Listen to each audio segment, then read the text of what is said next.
back with another edition of Conlon's Corner. I just got off about 30 minutes ago with Cully, and he can't resist getting out a conversation about, even though it was Husky Huddle, which was the football show. He can't resist getting a conversation on Beckers. He can't. Yeah, I can't believe how. I don't know why he gets so irritated. Yeah, I know that the girl, he always says the girl that he may or may not be seeing is a big Paige Beckers fan. So now he's become he's like the Travis Kelce to Taylor Swift in regards to Paige Beckers right now. Yeah, like he's like, why isn't she doing this? Why is she doing that? I said, can you hear me? Yeah, I can hear you. I can hear you. Can you hear me? You're frozen now, but now you're back. You were frozen. Yeah. You're back. You're frozen. You're back. Now. So I didn't hear. Oh, and you're gone. Lord have mercy.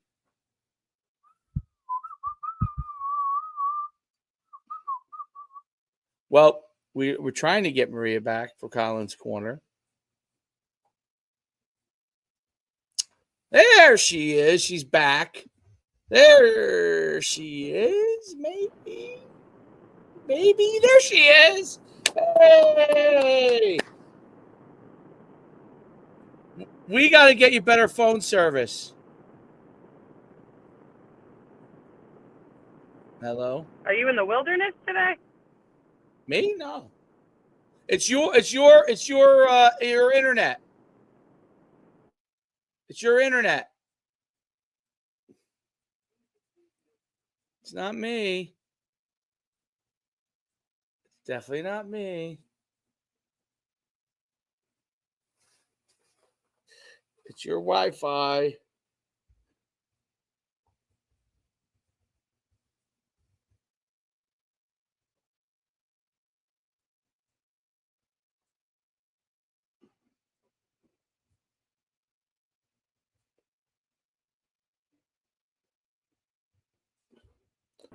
All right. Maria part 2. We'll get rid of the other Maria. Oh my gosh. And I think it's the area you're in or whatever. I got full bars. I don't know what's happening. I'm even in the app. I'm telling you, StreamYard is just they're trying to break our rhythm here. But it could be. Anyways, I was just saying that, Cully is like the Travis Kelce to Taylor Swift with Paige. It's a serious crush happening there. I don't know what the deal is. And he hates on her half the time. So he's hating on her like all the time. He's hating on her. I'm like, why are you hating on her? Yeah. But we were at the end. We were at a tail discussion of it. So tell me about so after practice, do you go off for your other businesses now too, or what? Yeah. So I worked my financial job this morning. Came up, did film with the girls, ran practice. Now I got to go home. I'm actually, I have a call in a little bit with a financial client, and then it's my son's second birthday today. So, we're doing like cake and stuff at the house. So nothing else tonight, which is good. But, yeah, busy day. Little man is excited to be 2. 2 years goes by fast, as you know. So, wow. Yeah. How do you manage all of those things? I don't know. Like, people ask me that all the time, and I'm like, I don't know. I just figure it out. No sleep, lots of caffeine. The hardest part is like managing all the different schedules of stuff and just trying to squeeze it all into one day, because you don't want like one of the things to take a back seat to the other at any point. I mean, some stuff does a little bit during basketball season because it just has to. But I just try to stay really organized. I'm fortunate because I have a really strong support system at home that, helps out with some of the other stuff, like picking up the kids, getting them wherever. So that part's nice. When we just moved in August, and we built a in-law for my parents, which has been like, it's awesome to have them around and be able to like give them a place to go. But it's also great because it's like 2 more people that can drive around and do pickup and babysit if you need to. That's great. Yeah, so that's helped a lot because if we didn't have that, only because like I live an hour from WestCon, so I'm losing 2 hours a day in the car. I try not to. I try to schedule meetings or pods or whatever, which is why we should change it from Conlon's Corner to Conlon's Car Pod. Yeah, it should be like Colin's carpool. Yeah, yeah, seriously.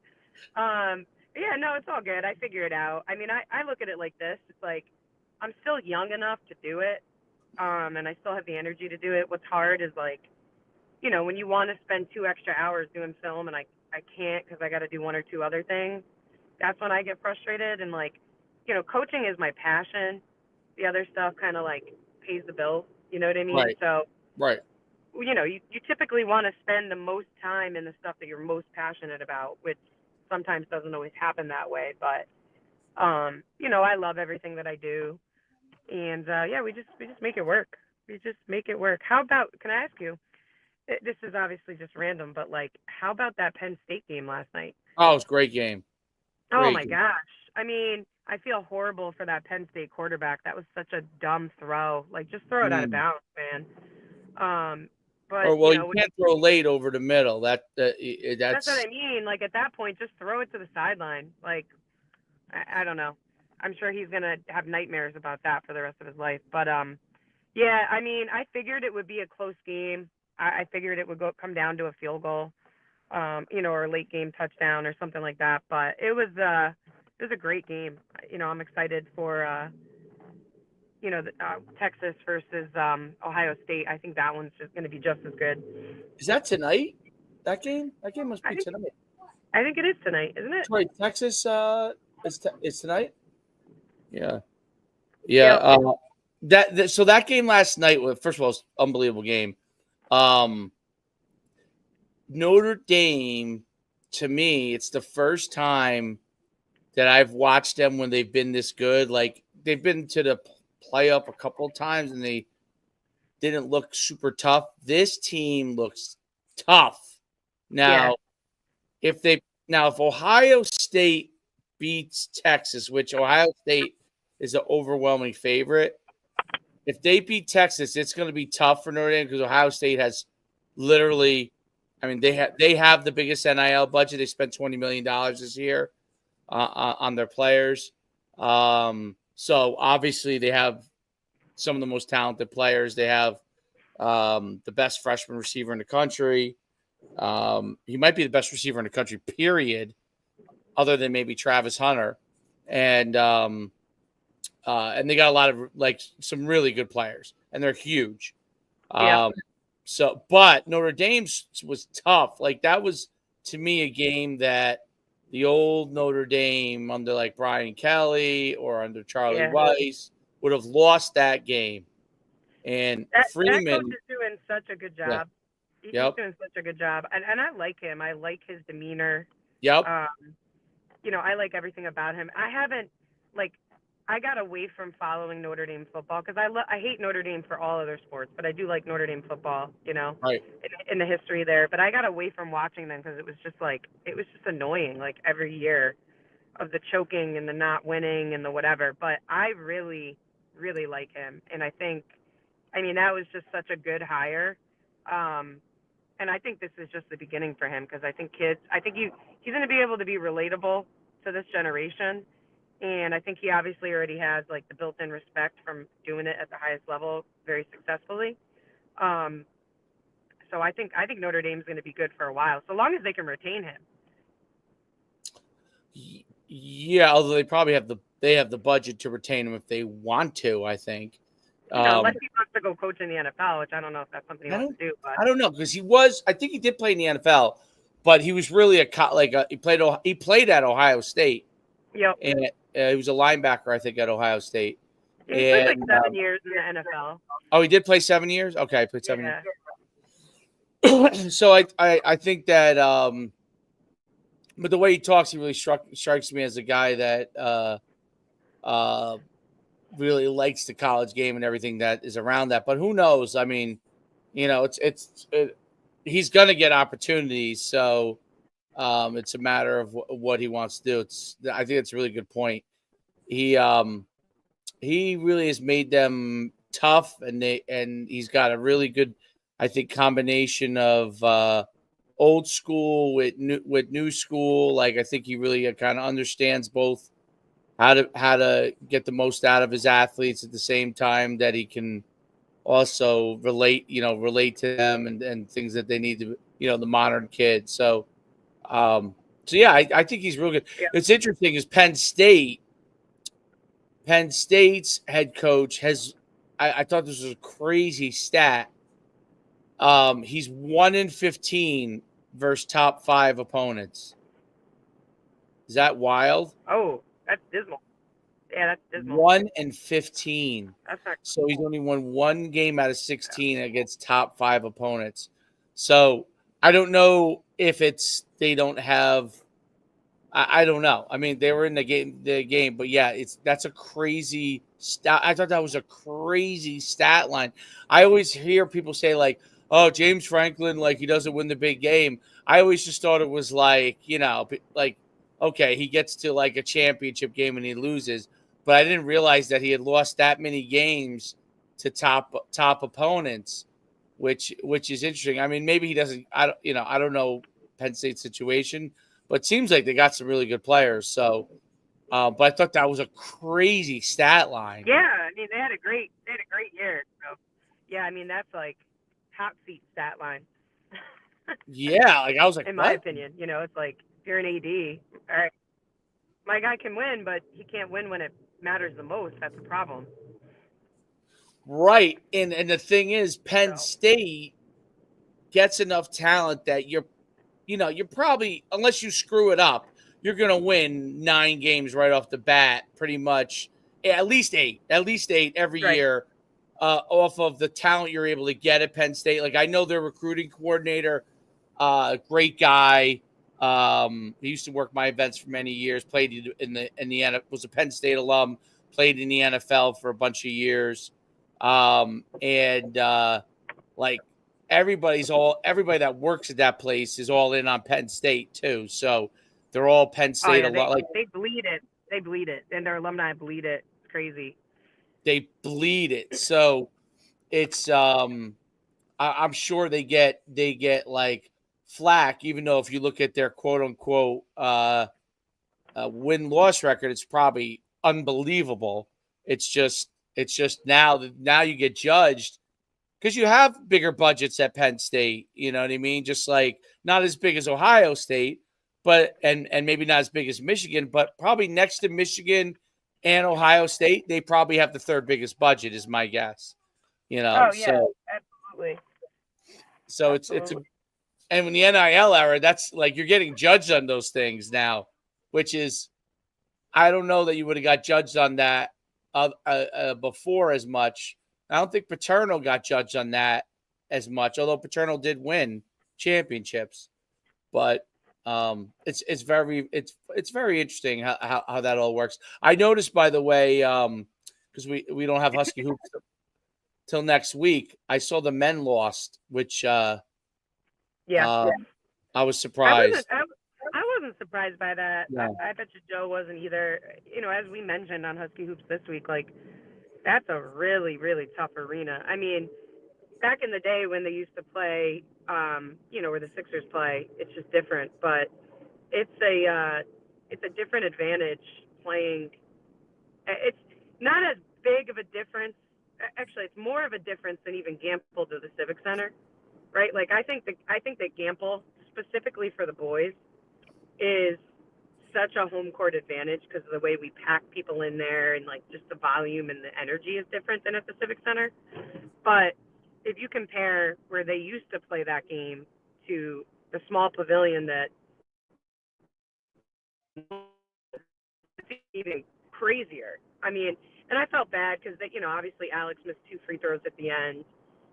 He missed the first one, and I was like, all right, we're gonna go into OT. No way he's gonna miss the second, and then he misses the second. It's like, man, like you can't. You got your most reliable guy at the line. You don't want to. You couldn't have scripted it any better. But I'm always a big fan of like ball don't lie, that was not a foul. It should have just been out of bounds UConn ball because that guy did not foul him. It was a block. Yep. He goes to the free throw line. And, if you turn back time, I bet you now UConn would rather have the possession underneath the basket because they still had like 7 seconds left when that happened. So you have plenty of time to get into another play. But, yeah, it was just a tough break. I mean, they're on a good stretch. They were 4-0 in the Big East. So in my opinion, they were bound to drop one. I think that's a better loss than if they would have dropped it to Providence because I think Villanova is pretty good. They got some really nice pieces on that team. I wouldn't be surprised if, they finished like third or fourth in the Big East. But yeah, that was a tough one. Yeah, it's yeah, that was definitely a tough one. I was like, oh wow, okay. They do. Did you watch the game or did you see the score? No, I just saw a score and then I pulled up the highlights. I knew about Caravan missing the 2 free throws. Yeah. But I did not watch the game, so I don't have any idea of the flow. It seems like UConn does give up a lot of points to guards. I mean, obviously guards do in general in college score more points, but they seem to be giving up like an extreme like 20 every game without McNeely. Maybe that's part of the issue. I don't know, but yeah, I mean, I don't even know. I mean, I think that we got some guards on the perimeter that are a little more undersized than we're used to. With certain lineups where Caravan has to guard the quicker guards out front, it's a little bit more difficult. But yeah, I feel like they're giving up a lot of points in general lately, and they just can't seem like they get a flow. They go up 5 or 6, and then they go down 5 or 6, then they go up 5 or like it's like a pinball machine watching them sometimes because from 2 to 3 minutes each way, it's like a totally different ball game. It's weird. It's like they can't seem to push the envelope and get one of those 15, 18 point wins where you don't have to make all these crazy decisions at the end. I mean, even the Providence game basically came down to the last shot. So, they've had a bunch of close ones, which I do think will help them in the postseason because they've played in these types of games. I always think that's a benefit. Obviously, you want to be on the right side of those games, but just to have those is always good. Like, I always say that about the women. Like, I wish we had more in-conference people that could give us a little bit of a run for our money because you play so many of those conference games right before the NCAA tournament. It's like, all right, we've been in. I mean, Xavier scored 27 points against the women the other night. 27. Like, dismal. Like, just, it didn't even look like they should have been on the same court. It was like playing a Division II team. And I say that nicely because I do like their coach. I think she's doing great things. It's only her second year. But from a talent and a structure and just what they're trying to, like, they couldn't guard anybody. It was just like, it was crazy. But again, those big blowouts, they don't really help you prepare for the postseason.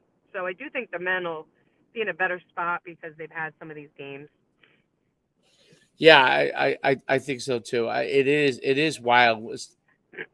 Sometimes, and you probably played in a few of those games yourself, where you're like, wow, like that might have happened in high school when you know what I'm saying when you were on a team that was much better than another team, and another high school team was just trying to, I don't know, they just were able to get like 6 girls together to go play, and you're playing them. Yeah, and in high school, we used to there were like 3 teams that we would play every year that I'm not even kidding you, we would beat like 92-11.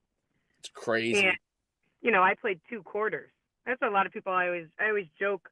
I probably would have scored 3,000 points in high school had I actually played the whole game. But 90% of our games, I only played half the game because we were blowing everybody out.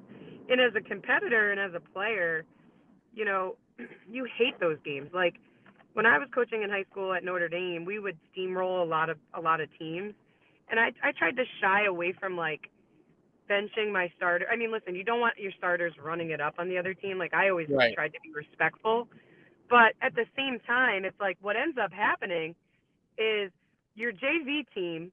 You got 5 or 6 kids that play JV and play varsity, right?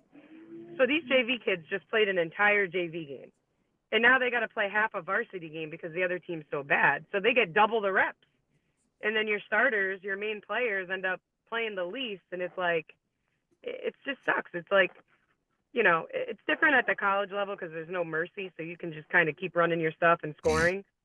But if you're some of these starters for UConn, it comes to a point where you're like, all right, is this challenging us at all? We would have been better off just having a practice against our practice players and probably gotten better than we are playing against this team. That's a great point. I think that's that's very, very. First of all, it's unique to women's basketball because I think there are definitely still a haves and have-nots in women's basketball, Yep. and Not as many as there used to be, but no, right. there's still enough where it's like, you're throwing the ball up and you're probably winning by 50. Yep. It reminds me of like if you play a football game, if Alabama's going to go play UConn. UConn, it doesn't matter what UConn's record is. That's going to be an ugly score. Yeah, exactly. And it's going to be guys like the UConn starters will be on the field the whole time, and Alabama starters will be drinking Gatorade in the second period. So they'll be drinking Stella's. They'll already start in the party, post game party, the post game shenanigans on the sideline, like, But yeah, it's just it's interesting that way. I mean, you have to play those games, obviously, and sometimes you need them, right? Like, UConn women right now are a little bit banged up. Better that we played Xavier the other night without Paige, and we're able to get her legs under her a little bit against Xavier versus Tennessee or South Carolina. So it's all timing too. So sometimes the timing of those games can be good. I think this was definitely one of those scenarios where it's like, okay, we're just playing Xavier. It's like no big deal. I mean, you could have literally started the 5-second string and probably still won by 40 the other night. Right. It's amazing. Well, now on the flip side of it, obviously, you're working through your squad. What are like your biggest challenges now? Like as you're getting really deep into the season, what are your biggest challenges? I think our biggest challenges that I see right now that are just glaring is inexperience. A lot of teams that we're playing right now have a lot of fifth years or kids that are using that COVID year. So, this is their fifth year doing this. So they're not making some of the dumb mistakes or whatever that my freshmen make because they've been doing this already for 4 years. So, I think the experience and lack of maturity. And, the problem is like, I have to play a lot of freshmen because that's really all I got. I have a couple of upperclassmen that play, but, for the most part, it's a lot to ask freshmen to play 34, 36 minutes a game every night. Because it's like they can't get into a groove either because it's all new for them. So there's that. We really lack like a true point guard. The one point guard that we had tore her knee the first game of the season. So that's been a little bit of a struggle, is like having that point guard that creates and like gets the ball to people in the spots that they need it when they need it. We're kind of like point guard by committee right now, so that's definitely a big one. So we're grinding it out. It's the other day we played at Eastern. We played awful in the first half, like so awful. I wanted to leave at halftime. I was like, let's just forfeit the second half. And then we came out in the second half and played awesome. But it just wasn't enough because you get down by so much and you have young kids. It's hard to constantly dig out of those holes. But the one thing that I do love about our team right now, which makes the future bright, is we don't quit.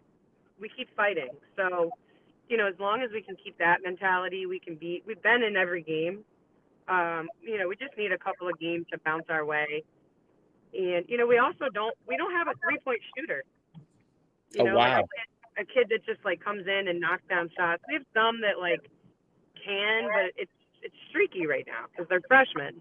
So, when you have those three things going on, it's an uphill battle, but we're figuring it out. No doubt about it.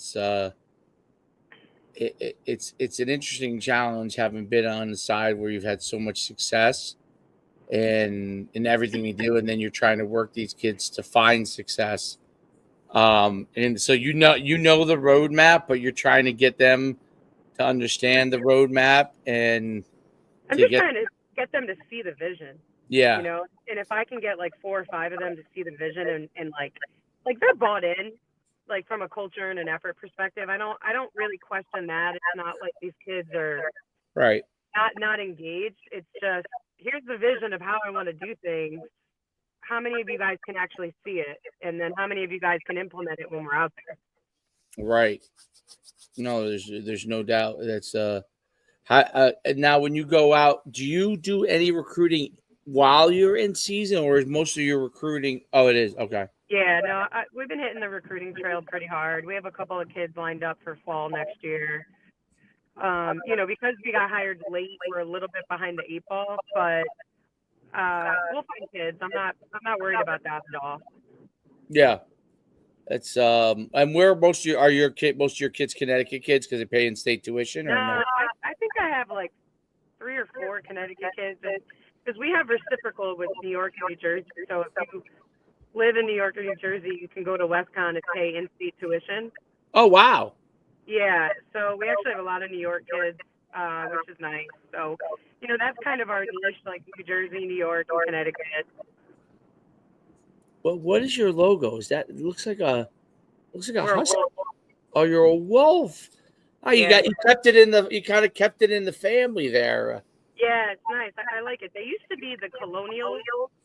Okay, I think like 4 or 5 years ago, they switched the logo to the wolves, which I like better. Like, what the heck is a colonial? Colonial. What is that? A conqueror? I guess. It's stupid is what it is. So the Western Colonial, like, come on. Well, no, a colonial. Well, yeah, what would a colonial be? No, colonial might be the person that's conquered, right? Yeah, but I mean, like from a I logo wonder what that perspective, is. What would be it's colonial? it's stupid. It's It is. stupid. So yeah. So it's funny because I went to Seymour, so I was a Wildcat. Then I went to UConn, I was a Husky. Then I coached at Notre Dame, and I was a Lancer. Then I went to Greens Farms, and I was a Dragon. And now I'm back to a Canine again. Now I'm back to the Wolfpack. That's So awesome. Because yeah, I was looking on your on the WestCon girls basketball Instagram, and they have I see them like dancing on the logo, and I'm like, wait a minute, that looks like almost like a husky. Because our yeah. logo almost looks like honestly, I like the new logo Yukon better than the old school. It just looks like that old school Like a dog. happy dog with his tongue out. Yeah. Yeah, Now the dog's a little meaner. it's a little meaner, Um, but it almost looks like a wolf. Am I wrong? Yeah, no, you're right. You're right. Well, I mean, a husky is, well, I mean, listen, all dogs they Yes. originated from wolves, right? So it's Right. they all kind of look like wolves in their own way. But yeah, the wolf pack is way better than the colonial, so I'm happy about that. And our colors are like orange, blue, and white, which is nice. We do the accents with the orange and whatever. But yeah. So we're actually playing the Southern Maine Huskies tomorrow. So it'd be the Huskies versus the Wolves tomorrow. The Southern Maine. Oh wow. Okay. Is Southern Yep. Maine what do you call it in Portland? Yep. Yep. Are you going up there? Or they're coming to you. They're coming to us, and then we go up Oh, there in a couple of weeks. We play everybody home and away in conference, so it's a conference game. Yeah, that's a hike for us up to Southern Maine. So Portland's great if you were actually staying there for any time, but to yeah, just go for a we do an game. overnight. Like we'll go up the night before. Not like we'll have Okay. time to go like enjoy it or anything, but well maybe depending on what time we get there. Right. No, Portland. Maybe hit a couple of breweries or something up there. When my sister she was before she went to UMass Boston, she was the associate AD at Colby, and she lived in Portland, so she would make the commute, but we knew that it was only going to be so many years she was going to do that because She did not want to live in she did not want to live in, I think it's Waterford, Maine, which was like Nothingville, so Yeah. not that Colby's beautiful campus, but like the town itself, there wasn't that much there. So I Yeah. used to call her up. I'd be like, "Hey, I saw there's at least a brewery in your town." She's like, "Great, one brewery." And she's where? She's at what? UMass Boston now, right? She's at she's the AD at US Boston. Yeah. So we go up there in 2 weeks. Okay, yeah, that's cool. I don't know what they play in. They must play in an arena or something there. Yeah, they got a cute little gym. Yeah. I figure they must have something there because they have like that place is unique. They have like New Balance is involved there. Yeah, New Crap. Balance is big in Boston. Yep, and I think that's like their like sponsor, and then Robert Kraft is very involved there, and like Yeah. they have like there's like a unique. I don't know, I don't know the details of it, but I know that like she's like, oh yeah, we have a meeting with Rob Kraft and New Balance. I'm like, wow, for a Division III school, like you guys are like meeting with like some like well they're invested in trying to help Boston and all that kind of stuff. So, Right. Right. but it's so I find it interesting. So let me switch topics. What are your thoughts on California wildfires, man? I knew you were going to ask that. So, well, first of all, it's crazy with uh, just the way that the winds pick up and these fire. I don't know how they get set, like how originally they get set. Like last time, the thing that was a problem was something with a campfire or something. I don't know if it's arsonist or whatever it is. I find some of these things really interesting and how it all evolves. But what I find crazy is the negligence of the politicians and especially the mayor and how they don't have enough water. Some of these things are so like beyond me. I don't know. California is such a unique state in that like it's so Well, it's a desert that's so overpopulated. progressive. It's so progressive. It's to their detriment. Like Yeah. Well, it's like, and they can't get out of their own way over there. It's yes, funny. I was talking with my dad about it this morning, and it's like, and this is stuff that like Trump and some other people have been saying the last like year and a half on the trail is like, California doesn't do something to get more water there. They're emptying water into the Pacific to save some fish or like whatever, but they're not like preserving the land, and it's like they won't clean their forest. You're not allowed to touch any of the dead trees or the branches or the leaves. And it's like, well, what the heck do you think is going to happen eventually?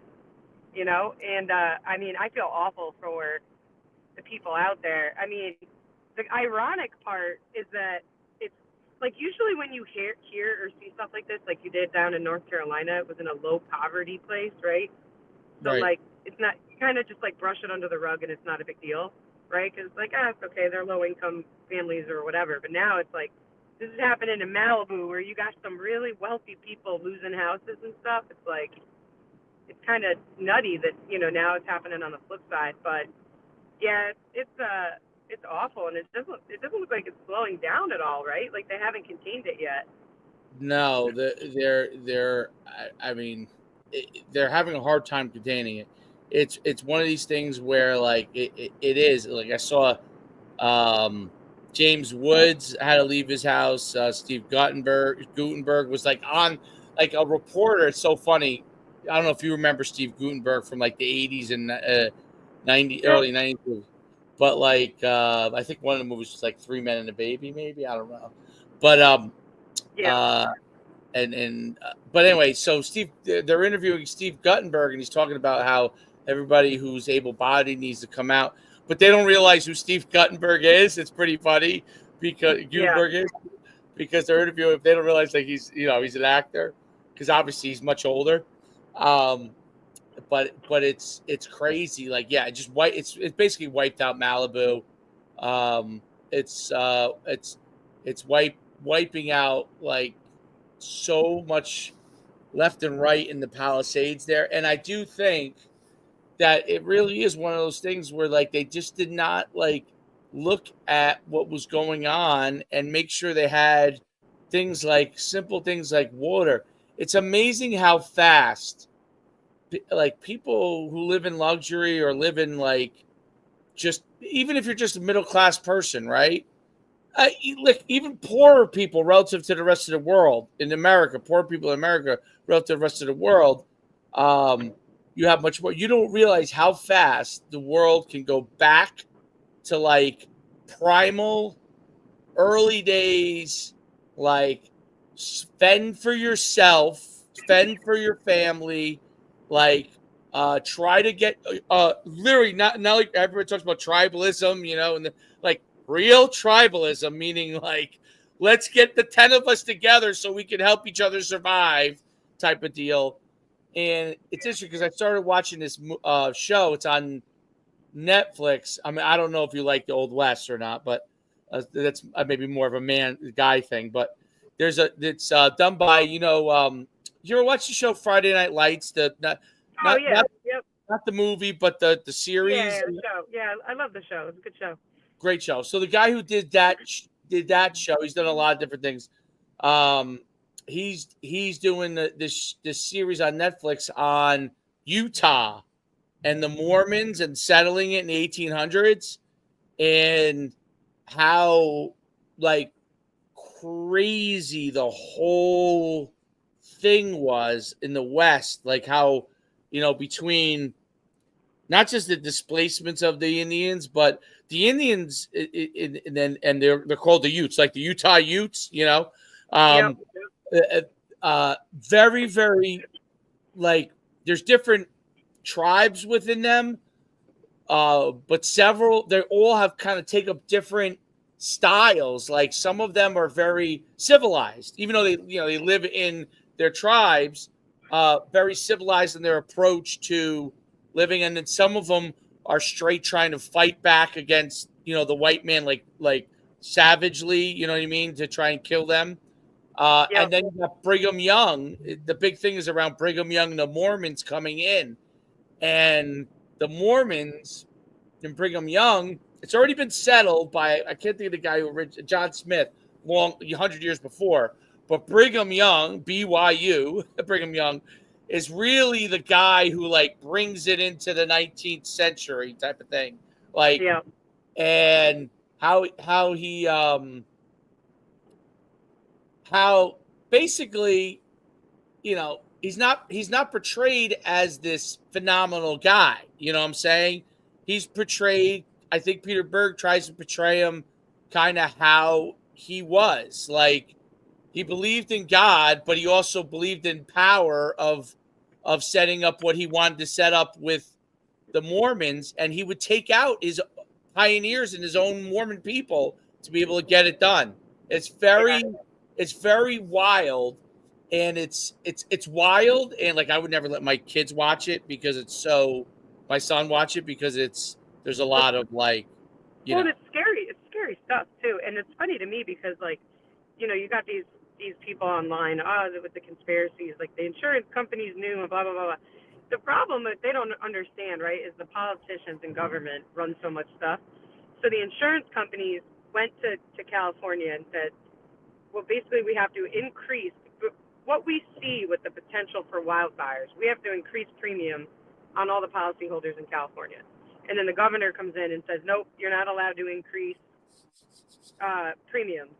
So the insurance company said, okay, then we can't insure people in California. So they canceled all these policies because they're not stupid. These people, the insurance companies are smart. All they do is sit around all day long and calculate risk, right? So they look at California and they see the giant, they'll go bankrupt unless they increase these premiums. And the government comes in and says, well, no, we're not going to allow you to do that. Okay, well, guess what? We can't insure people in California. So you got all these people that just have their homeowners insurance canceled. And then I listened to another thing with the North Carolina. It's these people's homes are completely abolished by a natural disaster. And you actually have people calling out saying you still have to pay. We don't care that you don't have a home. We're requiring you to pay property taxes, and if you go delinquent, like you're gonna get fined and maybe go to jail, because we won't property taxes. You don't get lifted for natural disasters. It's like, make it make sense. It doesn't make sense. The one thing you know about politicians is they want to be reelected, and they're protecting whatever their own agenda is, and it does not really matter if you're in the way of that agenda. So it's or like in the California case, it's almost like they have. I hate to say this, but it's like there's like, I don't even know they don't even have an agenda for what they're trying to do with the fire department, or in LA, how they're trying to solve some of these issues. Like they're just like existing and not even trying to solve anything. And it's ignorance too, right? Because right. they all know that the risk is there, but it's like, it's like, do you take out life insurance when you're 22 and you're healthy? Well, no. I'm going to wait 20 years to take out a life insurance policy on myself. I'm going to run the gambit, right? Like I'm going to hedge my bet here that maybe I could buy myself 10 years, let somebody else do it so that people can be mad about it to somebody else. And it's like, okay, and then you get cancer at 32 and now you don't have life insurance. And that's basically what their government is doing out there, because they're saying like, oh yeah, we know it's a risk, but we don't think it's going to happen right now.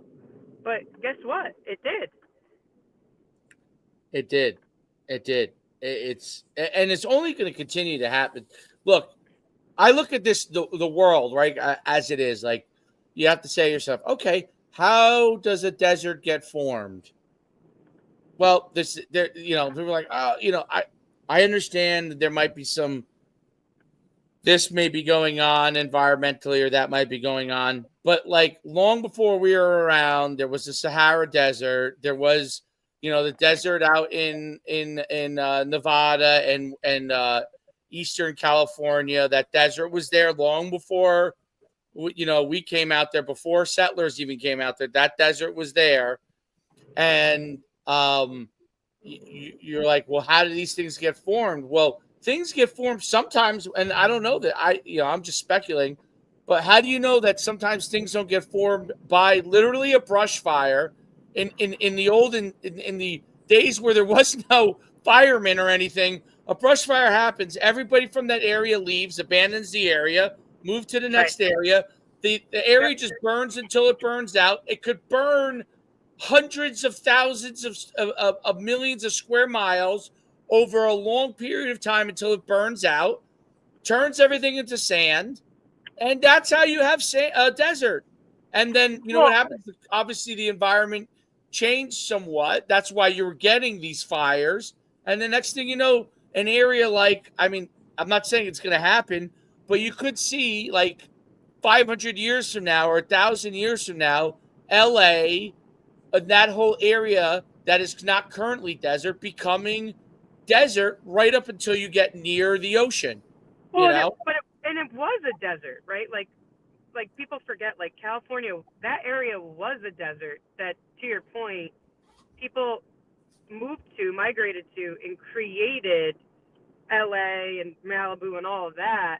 And the problem too that people don't talk about is that when you start to overpopulate these areas, right? It's like, and you have house after house after house, and one light's on fire through a brush fire, and you get wind, you got 30 houses down within minutes, because it's so overpopulated now that it can't even it's like just igniting fire after fire because you have too many people living in one specific area. And there's nothing to break the wind. That's what I mean. The trees, these trees break the wind. Like if you go, the mountains, right? The wind comes. What trees out there? There's none, right? There's no trees there anymore, right? Exactly. So all those trees that were once there break the wind, and now you have nothing to break the wind. So once it comes from the forest to you're right, where the homes are, and it just blows through them immediately. Like there's nothing to stop it. Yeah, It just gains momentum. It's domino effect. It's just going to keep going, break it down until you find a spot where it can just burn down and burn out. But you don't have that there right now. It's wild. I don't know.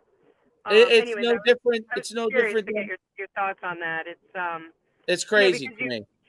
and you look at you look at Florida, right? And Florida's had a bunch of hurricanes and natural disasters and whatever, but they've figured out a system through their government of preparation and being able to deal with this stuff once it happens. And clearly, the government in California was, I can't even say unprepared, because I think it's even worse than that.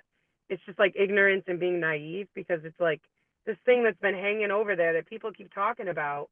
Yeah. We'll get to it. We'll get to it. Well, guess what? You can't get to it now.